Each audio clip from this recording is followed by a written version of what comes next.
So, were you involved in a motor vehicle accident that was not your fault in Australia?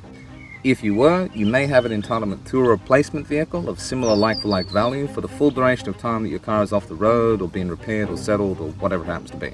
If you're not at fault, the other person's insured, they've lodged a claim, and their insurance company are accepting liability for the accident or clearly liable, you can be provided with the car and the cost will be recovered on your behalf at the end.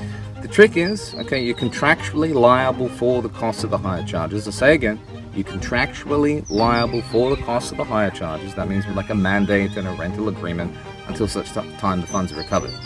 That scares a lot of people. It's important to understand in legal terms, if you don't have anything to claim, if you haven't suffered any damages, you can't actually recover anything.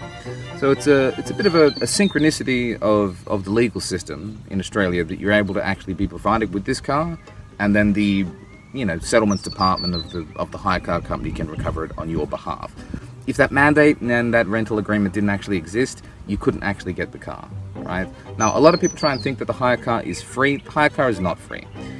Ostensibly, I always say, yes, you're not going to be out of pocket. There is no bond, there is no deposit, but if all the pieces fall into place, if all the dominoes fall into place, you will be provided with the car, you will take it to the smash repairer or the panel beater or whatever.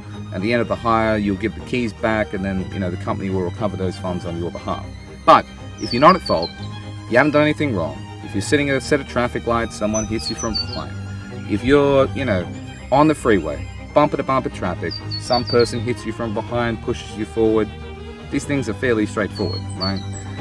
Now, admittedly, it is sometimes the case where you can be not at fault, and there are technicalities for which the hire car company can't provide you with the car. But if you're a person that drives to work, or you're a person who has to do the, super mom, pick up the kids, look after the fam, do the daily rounds, you need a vehicle, you shouldn't be inconvenienced for the cost of that.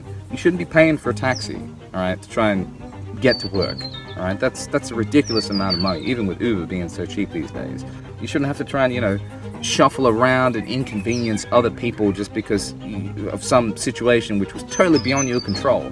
You're driving along correctly on the road and someone's inconvenienced you by hitting your car. You shouldn't have to be penalized for that financially, nor should you, right?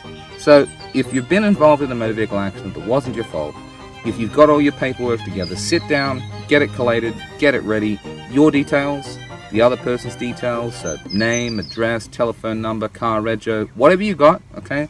Don't hesitate, make a claim, because good chance you can be back on the road in a similar vehicle to the one that you were displaced from, and back on in your normal life, the way it should be, the way it always should have been, because it wasn't your fault.